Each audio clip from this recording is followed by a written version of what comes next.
Hi all, welcome to Rushika kitchen. ಇವತ್ತಿನ recipe ಎಲ್ಲರ favourite panipuri. ಯಾವ ಥರ ಮಾಡೋದು ಅಂತ ಈ ವಿಡಿಯೋದಲ್ಲಿ ತಿಳ್ಕೊಳ್ಳೋಣ. ನಾವು ಇಲ್ಲಿ ಪಾನಿಪುರಿನ ಮಾಡೋಕ್ಕೆ ಫಸ್ಟು ಆಲೂಗಡ್ಡೆ ಮತ್ತು ಬಟಾಣಿನ ತೊಗೊಂಡಿದ್ದೀನಿ. ಹಸಿ ಬಟಾಣಿ ತೊಗೊಂಡಿದ್ದೀನಿ. ಹಸಿ ಬಟಾಣಿ ಬಿಡಿಸ್ಕೊಂಡಿರೋ ಹಸಿ ಬಟಾಣಿ ತೊಗೊಂಡು ಅದನ್ನು ಕುಕ್ಕರ್ಗೆ ಹಾಕಿ ಬೇಯಕ್ಕಿಟ್ಟಿದ್ದೀನಿ. ಇಲ್ಲಿ ಒಂದು ಹಿಡಿ ಪುದೀನ ಮತ್ತು ಕರಿಬೇವು, ಒಂದು ಹಿಡಿ ಆಗುವಷ್ಟು ಕೊತ್ತಂಬರಿ ಮತ್ತು ಒಂದು ಮೆಣಸಿನಕಾಯಿ ಮತ್ತು ಜೀರಿಗೆ, ಶುಂಠಿನ ಹಾಕ್ತಾಯಿದ್ದೀನಿ. ಅದೆಲ್ಲ ನಾವು ಮಿಕ್ಸ್ ಮಾಡಿ ನಾವು ಚೆನ್ನಾಗಿ ಪೇಸ್ಟು ಮಾಡ್ಕೋಬೇಕು. ನೀರು ಹಾಕಿ ರುಬ್ಬಿ ಚೆನ್ನಾಗಿ ಪೇಸ್ಟ್ ಮಾಡಿಕೊಂಡು ಅದನ್ನು ಒಂದು ಬೌಲ್ಗೆ ನಾನು ಟ್ರಾನ್ಸ್ಫರ್ ಮಾಡ್ತಾಯಿದ್ದೀನಿ. ನಾನು ಇಲ್ಲಿ 2 ಥರ ಪಾನಿ ಮಾಡ್ತಾಯಿದ್ದೀನಿ. ಒಂದು ಗ್ರೀನ್ ಪಾನಿ ಮತ್ತು ಇನ್ನೊಂದು ಸ್ವೀಟ್ ಪಾನಿ, ಎರಡೂ ಮಾಡ್ತಾಯಿದ್ದೀನಿ. ಸೊ ಇದು ಗ್ರೀನ್ ಪಾನಿ ಮೆಥಡು. ಇದನ್ನು ಚೆನ್ನಾಗಿ ಕಲಿಸ್ಕೊಂಡು ಅದಕ್ಕೆ ನಾನು ಬ್ಲ್ಯಾಕ್ ಸಾಲ್ಟು ಹಾಕ್ತಾಯಿದ್ದೀನಿ ಮತ್ತು ನಾರ್ಮಲ್ಲು ವೈಟ್ ಕಲರ್ ಸಾಲ್ಟು ಉಪ್ಪು ಬಳಸ್ತಾಯಿದ್ದೀನಿ. ಎರಡೂ ಬಳಸ್ತಾಯಿದ್ದೀನಿ. ರುಚಿಗೆ ತಕ್ಕಷ್ಟು ಉಪ್ಪು ಹಾಕ್ಕೊಂಡು ಇದನ್ನು ಎತ್ತಿಟ್ಕೊತಾ ಇದ್ದೀನಿ.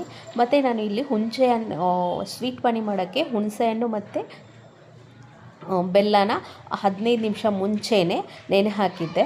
ಸೊ ಅದು ಚೆನ್ನಾಗಿ ನೆಂದಾದಮೇಲೆ ಅದನ್ನು ನಾನು ಒಂದು ಜರಡಿ ತಗೊಂಡು ಸೋಸ್ಕೊತಾ ಇದ್ದೀನಿ. ಅದರಲ್ಲಿರೋ ಒಂಚೂರು ಹೊಲಸಿರುತ್ತಲ್ವ, ಅದೆಲ್ಲ ಇದಾಗಲಿ ಅಂತ ಅದನ್ನು ಚೆನ್ನಾಗಿ ಸೋಸ್ಕೊತಾ ಇದ್ದೀನಿ. ಮತ್ತು ಹುಣಸೆ ಹಣ್ಣನ್ನು ಚೆನ್ನಾಗಿ ಕಿವುಚ್ಕೊಂಡು ಅದನ್ನು ರಸನೂ ಸೋಸ್ಕೊತಾ ಇದ್ದೀನಿ.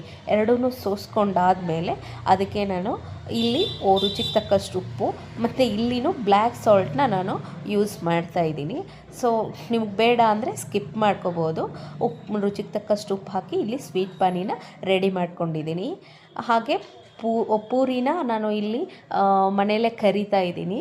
ರೆಡಿಮೇಡ್ ಪೂರಿ ಸಿಗುತ್ತಲ್ಲ, ಅದನ್ನೇ ಕರಿತಾ ಇರೋದು. ಎಣ್ಣೆ ಬಿಸಿ ಮಾಡೋಕ್ಕಿಟ್ಟು ಎಣ್ಣೆ ಬಿಸಿ ಆದಮೇಲೆ ನಾನು ಇಲ್ಲಿ ಪೂರಿನ ಕರ್ಕೊತಾ ಇದ್ದೀನಿ. ನಿಮಗೆ ಎಷ್ಟು ಪೂರಿಗಳು ಬೇಕೋ ಅಷ್ಟನ್ನು ಕರ್ಕೊಳ್ಳಿ.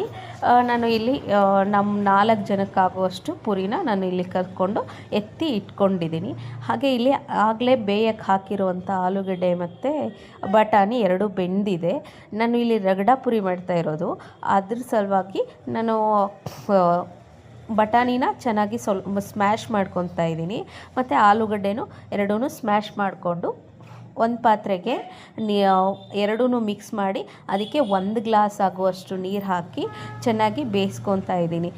ಬೇಯಿಸ್ಕೊಂಡು ಅದಕ್ಕೆ ಉಪ್ಪು ಮತ್ತು ಆಗಲೇ ಹಾಕಿರುವಂಥ ಮಿಕ್ಸಿ ಗ್ರೀನ್ ಪಾನಿ ಮಾಡೋಕ್ಕೆ ಮಿಕ್ಸಿ ಮಾಡ್ಕೊಂಡಿದ್ವಲ್ವ, ಅದನ್ನು ನಾನು ಇಲ್ಲಿ ಮಸಾಲೆಗೆ ಸೇರಿಸ್ಕೊತಾ ಇದ್ದೀನಿ.